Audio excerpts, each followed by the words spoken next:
Here's another cool build for Baldur's Gate 3, asked for by Gallius708. He asked me to create Aang, the last Airbender himself. Aang has the ability to control all 4 elements: fire, wind, water, and earth. But we all know that. To do that properly, we gotta pull a few tricks up our sleeves. 3 items in rotation work perfectly for him and his elemental abilities. The Necklace of Elemental Adaptation puts his Wisdom modifier on top of all of his elemental cantrips. That then activates 2 things: the Ring of Arcane Synergy, which lets him add his Wisdom modifier to all his physical attacks, and the Ring of Elemental Infusion, which adds a d4 of whatever element you used onto your attack as well. And you grab all these in the same place, they're all in the creche. I start by putting 2 levels of Sorcerer and then going all the way with 4 elements Monk. I think you should take the first levels with Sorcerer. 2 levels is all you really need unless you want to do more meta magic. The Storm Sorcerer's ability to fly after you cast a spell isn't just as cool as it is on the show, it's just really helpful.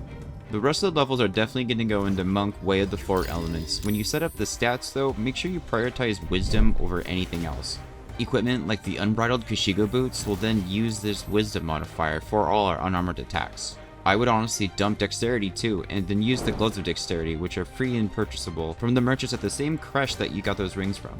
I would instead put those points into Charisma, just to help that save and spell attack DC for the spells that you would like to use, like Ice Knife or Chromatic Orb. Chromatic Orb was probably the most used sorcerer spell that I used, besides Thunder Wave.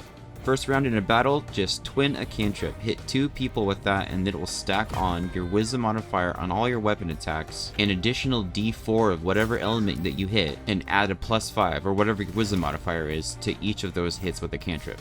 And if things get too froggy, just hit him with a Thunder Wave and fly on out of there. Let me know in the comments what my next build should be. And did you know that we have a podcast? It's a D&D podcast called Roll for Booty Presents The Booty Call. Me and my best friend talk to everyone who makes this community as great as it is. You can find it anywhere podcasts are streaming. Alright, thank you. Bye!